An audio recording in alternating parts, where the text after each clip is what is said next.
Stereo Spase u shfaq në shumë forma në bibliotekën e Kongresit. Për Arjan Spasen, ai nuk ishte thjesht shkrimtar i njohur, por gjyshi që i mungon. Ai thotë se ishte 18 vjeç kur Stereo Spase vdiq, moshë e mjaftueshme për të mbajtur mend fytyrën, zërin, buzëqeshjen dhe komentet e tij, por jo për t'i bërë të gjitha pyetjet që do të donte. Më vjen keq Stereo Spase u largua nga kjo jetë kur unë ende nuk isha i pjekur plotësisht. Pavarësisht se isha 18 vjeçar, nuk isha në gjendje të bëja një diskutim për sëmbari që do të thoya tani. Nuk isha i pjekur plotësisht për të shfrytzuar bagazhin dhe eksperiencën e tij jetësore. Ky është një nga pendjet që më kanë ngelur.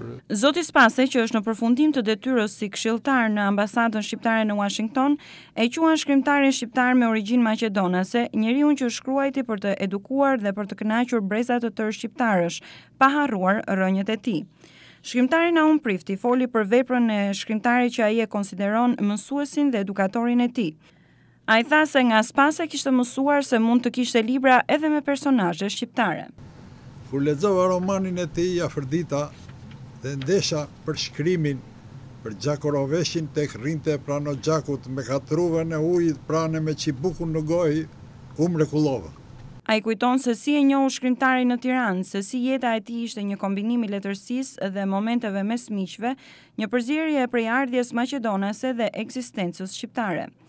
Romani Nga jeta në jetë, pse, që njihet më shumë me titullin e shkurtër Pse, konsiderohet kryevepra e Stereo Spases, megjithëse u shkrua në vitet e para të krijimtarisë së tij.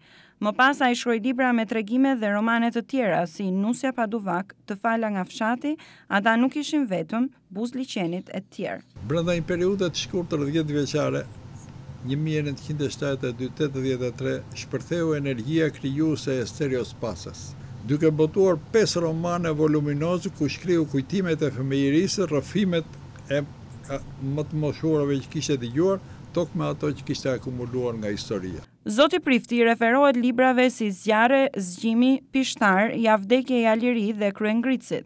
Zoti Prifti thotë se ky cikël e vendosi Stereo Spasen në radhën e parë të autorëve që u kushtuan temës së rilindasve me mishë me shpirt, në kohën që Shqipëria që e krejtë vetmuar në arenën ndërkombëtare dhe përpiqej të jetonte me forcat e veta. Aktiviteti për veprën e Stereo Spases u mbajt në Bibliotekën e Kongresit, një institucion me peshë kulturore, në një godinë të rëndë, dinjitoze, disa hapa larg Kongresit Amerikan, që mbart vëllime të panumërta librash në të gjitha gjuhët e botës. Kush do ta mendonte 23 vjet më parë që pikërisht në Shtetet e Bashkuara, pikërisht në librarinë e Kongresit do të flitej për Stereo Spasen. Po kohët ndryshojnë dhe njerëzit ndryshojnë, kështu që çdo gjë është e mundur. Mjafton vullneti i mirë. Aktiviteti u organizua nga sektori i gjuhës shqipe i Divizionit Evropian të Bibliotekës në bashkëpunim me Organizatën Kombëtare Shqiptaro-Amerikane, Dega e Washingtonit, dhe me Organizatën Diaspora e Bashkuar Maqedonase, gjë që është edhe homazh e rolit të shkrimtarit si ur mes shqiptarëve dhe maqedonasve. Me punën dhe talentin e tij, Stereo Spase ka vendin e tij të merituar në letërsinë shqipe dhe ndërkohë mbetet një nga farkëtuesit e lidhjeve tradicionale shqiptare maqedonase. Në librin Kuvendim me Nipin, Letra Nipit Tim Arjan, shkrimtari shkruante se në venat e tij rreth gjak maqedonas, por shpirti i tij, intelekti i tij janë shqiptar.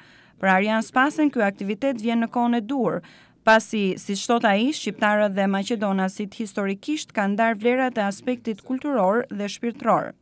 Vepra e Stereo Spases është një nga këto vlera, thot zoti Spase. Stereo Spase u lind në Gollomboç të komunës së Liçenasit në rrethin e Korçës në vitin 1914. Ai vdiq në vitin 1989. I hope his soul is here today.